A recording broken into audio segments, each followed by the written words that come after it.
বৈষম্য বিরোধী আন্দোলনের সমন্বয়কদের সংঘর্ষে আহত ৫। সুনামগঞ্জে জেলা কমিটি গঠনকে কেন্দ্র করে বৈষম্য বিরোধী ছাত্র আন্দোলনের দুই গ্রুপের মধ্যে সংঘর্ষের ঘটনা ঘটেছে। এতে উভয় গ্রুপের ৫ জন আহত হয়েছেন। পরে পুলিশ ও সেনাবাহিনী পরিস্থিতি নিয়ন্ত্রণে আনে। বৃহস্পতিবার ১৪ নভেম্বর দুপুরে জেলা শিল্পকলা একাডেমি প্রাঙ্গণে নবগঠিত কমিটি গঠনের অনিয়ম অভিযোগ ওঠে। এ নিয়ে কমিটি থেকে বঞ্চিত শিক্ষার্থীরা এবং কমিটিতে স্থান পাওয়া শিক্ষার্থীদের মধ্যে সংঘর্ষ হয়। কমিটিতে স্থান না পাওয়ার পক্ষ স্থান পাওয়া পক্ষের উপর হামলা চালায়। জানা যায়, দুপুরে জেলা শিল্পকলা একাডেমির হলরুমে নতুন কমিটি পরিচিত ও মতবিনিময় সভার আয়োজন করা হয়। এজন্য সুনামগঞ্জের বিভিন্ন উপজেলা থেকে বৈষম্য বিরোধী শিক্ষার্থীরা শিল্পকলা প্রাঙ্গণে একত্রিত হন।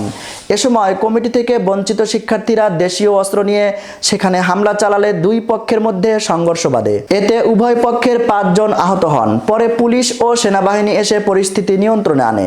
জেলা কমিটি থেকে বাদ পড়া শিক্ষার্থী তানবীর বলেন, আমরা যারা প্রথম থেকে আন্দোলনে ছিলাম তাদের বাদ দিয়ে বৈষম্য বিরোধী কমিটি গঠন করা হয়েছে।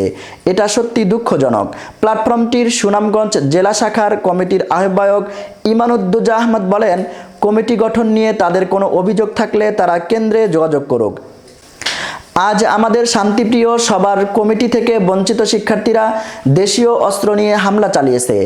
আমি আইনি পদক্ষেপ নেব যাতে যারা হামলা করেছে তাদের শাস্তির আওতায় আনা হয়। সদর থানার ভারপ্রাপ্ত কর্মকর্তা ওসি নাজমুল হক কালবেলাকে বলেন, কমিটি নিয়ে বৈষম্য বিরোধী ছাত্র আন্দোলনের দুপক্ষের মাঝে দ্বন্দ্বের জেরে সংঘর্ষের ঘটনা ঘটেছে। তবে পুলিশ ও সেনাবাহিনী এসে পরিস্থিতি নিয়ন্ত্রণে এনেছে।